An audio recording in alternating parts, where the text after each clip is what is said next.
तो इसको डिस्कस करते हैं। सबसे पहली जो बात आ रही है वो diagram A B is an arc of circle with centre O and radius R. The line X B is tangent to the circle, यानी टेंजेंट टू द सर्कल का मतलब है यहाँ 90 डिग्री आ जाएगा at B, and A is the mid point of O X. तो mid point का मतलब है कि देखिए ये मार्क उसने किया हुआ है, जितनी ओ से लेकर ए तक की लेंथ है उतनी ए से लेकर एक्स की लेंथ है। अब जैसे ओ से बी रेडियस है तो इसका मतलब है ये भी रेडियस है और ये भी रेडियस आ गया। Show that angle A O B 1/3 pi, ये चीज हमने शो करनी है। लेकिन हमारे पास इंफॉर्मेशन जो है उसको देखना है कि ये इंफॉर्मेशन क्या है। लेकिन हमारे पास अब सिर्फ एक इंफॉर्मेशन बन रही है, तो हम इसको फर्स्ट पार्ट को लेते हैं, ट्राइंगल ओ बी एक्स, पूरी ट्राइंगल ले लें।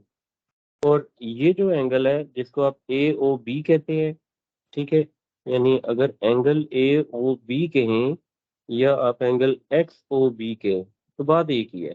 ठीक है, यही एंगल है जो हमने फाइंड करना है। अब इस ट्राइंगल के मुताबिक जो इंफॉर्मेशन इसमें अप्लाई हो सकती है वो cos of an angle A O B है।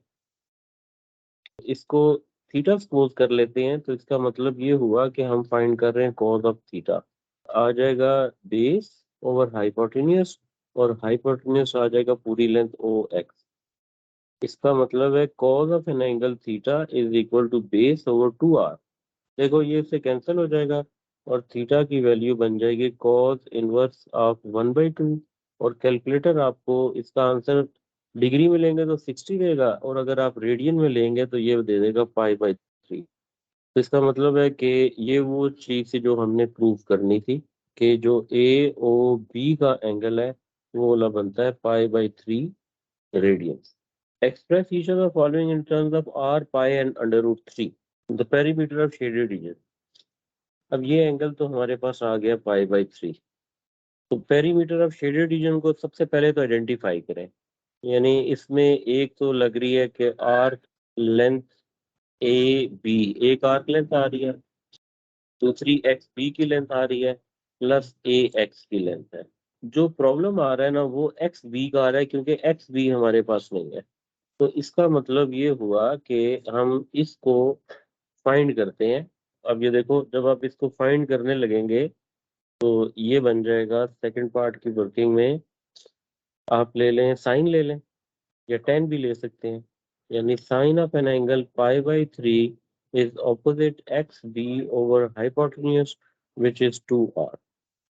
This is √3 X B over 2r। ये और ये कैंसिल हो जाएगा, जिससे आप कहेंगे कि एक्स बी की वैल्यू रह जाएगी √3r। इसको आप पुट इन 1 कर दें, तो जब आप पुट इन 1 करेंगे पेरीमीटर ऑफ शेडेड रीजन ये आ जाएगा। अब देखो पेरीमीटर ऑफ शेडेड रीजन में आर्क लेंथ है, यानी आर थीटा, और थीटा की वैल्यू आ जाएगी पाई/3। ये हमने पहले फाइंड किया, प्लस एक्स बी की लेंथ हमने ये ऊपर फाइंड की है, ये बन रहा है √3r, और ए एक्स की लेंथ आ जाएगी +r। तो r तो ले लेना कॉमन, ये रह जाएगा पाई/3, फिर रह जाएगा √3, और फिर आ जाएगा +1। बस ये इसका आंसर आएगा। ठीक है, अच्छा अब इसी तरीके से इसके थर्ड पार्ट पे सबसे पहले तो आप सोचें कि शेडेड रीजन कैसे आएगा। इसमें आ जाएगा कि area of triangle O B X minus this is area of sector, this is area of sector जो है वो आ जाएगा ओ ए बी। ठीक है, ये आ जाएगा। एरिया ऑफ ट्राइंगल आ जाएगा हाफ इंटू बेस और इंटू हाइट, ये सारी लेंथ हमारे पास मौजूद है।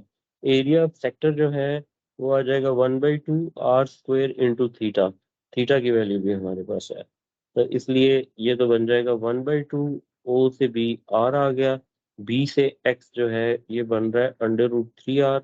This is equal to 1/6 pi r²। तो हमारे पास आंसर बनता हुआ लग रहा है, वो लग जाएगा जी के 1/2, यानी इसको √3/2r² कह लें, -1/6 पाई r², यानी 1/2 भी कॉमन ले सकते हैं, r² भी कॉमन ले सकते हैं। ये रह जाएगा √3 माइनस, क्योंकि 2 बाहर है तो 1/3 आ गया, r² बाहर है तो ये पाई आ जाएगा, पाई/3। तो ये सेंटीमीटर स्क्वायर के साथ ये इसका आंसर आ जाएगा।